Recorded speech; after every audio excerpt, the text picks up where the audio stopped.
pandan leaf, chicken salt, oil, rice, chicken and water. Heat the oil. Fry garlic and shallot until fragrant.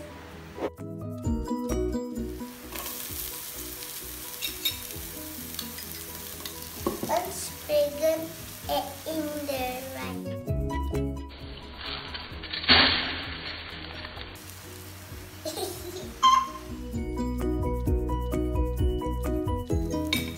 Add chicken stock.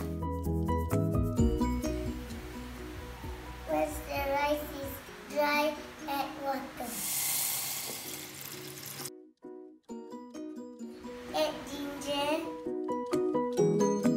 Add chicken.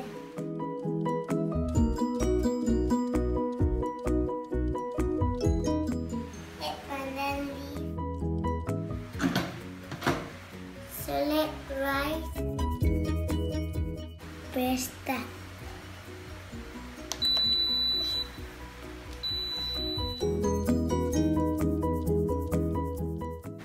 Wow!